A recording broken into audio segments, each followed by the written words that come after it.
नमस्ते। पैसे बचाने की इस प्रैक्टिकल वर्कशॉप में आपका स्वागत है। क्या आप अपनी फाइनेंशियल आदतों को बदलने के लिए तैयार हैं? देखिए, यहाँ हम सिर्फ थियरी की बात नहीं करने वाले हैं। हम कुछ ऐसे ठोस, एक्शन लेने वाले कदम उठाएंगे जो पैसे बचाने के आपके तरीके को हमेशा के लिए बदल सकते हैं। ये बात बिल्कुल सही है। फाइनेंशियल कंट्रोल आपकी इनकम से ज्यादा आपके डिसिप्लिन और आपकी आदतों पर निर्भर करता है। कोई भी सही आदतें अपनाकर वेल्थ बना सकता है। तो हमारा ये सफर इन 4 आसान फेज में होगा। हम शुरुआत करेंगे जागरूकता से और पहुंचेंगे फाइनेंशियल ऑटोमेशन तक। ये एक बिल्कुल साफ रोड मैप है जो आपको आखिर तक गाइड करेगा। तो चलिए शुरू करते हैं। ठीक है, तो चलिए पहले फेज में उतरते हैं। देखिए, किसी भी चीज पर कंट्रोल पाने का पहला कदम होता है अपनी मौजूदा हकीकत को समझना। पैसा जा कहाँ रहा है, पहले ये तो जाने। तो आपका पहला काम ये है, अगले 30 दिनों के लिए अपना हर एक खर्चा, मेरा मतलब हर एक खर्चा, चाहे वो कितना भी छोटा क्यों ना हो, उसे ट्रैक करें। इस फेज में पूरी ईमानदारी रखना सबसे ज्यादा जरूरी है। और जब आप अपने खर्चे ट्रैक कर रहे हो ना, तो इन छिपे हुए खर्चों पर खास ध्यान दीजिएगा। जैसे कि सुबह की कॉफी या वो सब्सक्रिप्शन जो इस्तेमाल भी नहीं होते। ये अकेले में तो बहुत छोटे लगते हैं, पर महीने के आखिर में मिलकर एक बहुत बड़ी रकम बन जाते हैं।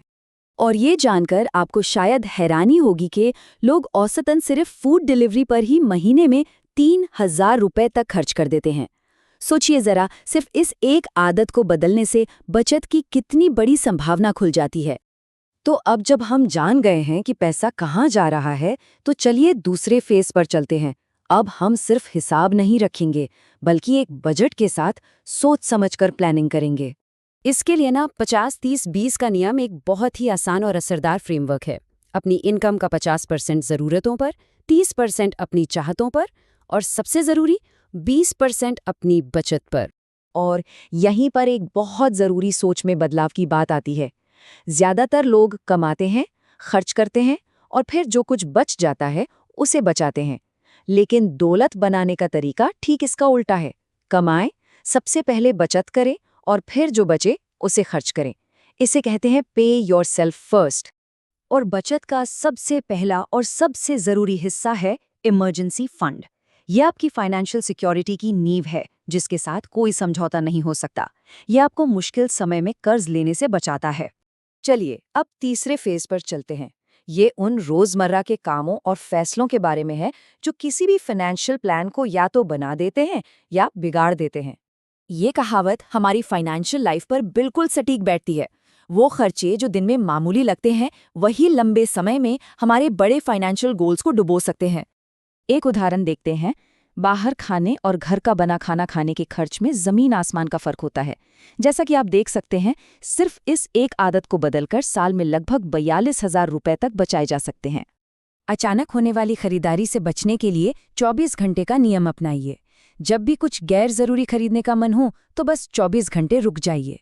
इससे आपको ये सोचने का टाइम मिलता है कि क्या आपको उस चीज़ की सच में ज़रूरत है या ये सिर्फ एक पल की चाहत थी। और अब हम आते हैं आखिरी और सबसे पावरफुल फेस पर। एक ऐसा सिस्टम बनाना जो अपने आप काम करे, ताकि आपको हर बार अपनी विल पावर का इस्तेमाल ना करना पड़े। तो ज़रूरी बात यह है कि पैसे को सिर्फ बचाकर रखना काफ़ी नहीं है। इन्फ्लेशन यानी महंगाई आपके पैसे की खरीदने की ताकत को कम कर देती है। पैसा आपके लिए काम करे, इसके लिए निवेश करना बहुत ज़रूरी है। और इसे ऑटोमेट करना बहुत आसान है। अपनी सैलरी वाले दिन के लिए स्टैंडिंग इंस्ट्रक्शन सेट कर दीजिए।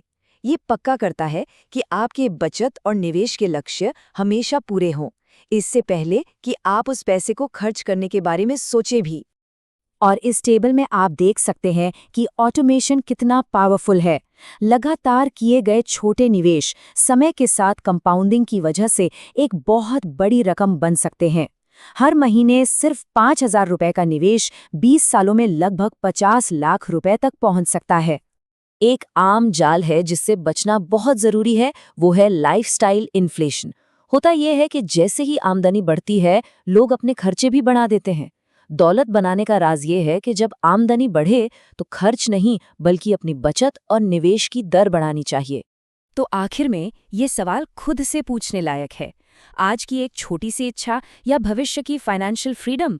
हर दिन हम जो छोटे छोटे फैसले लेते हैं वही हमारे आने वाले कल को बनाते हैं। याद रखिए, हर बचाया हुआ रुपया आपकी आज़ादी में किया गया एक निवेश है।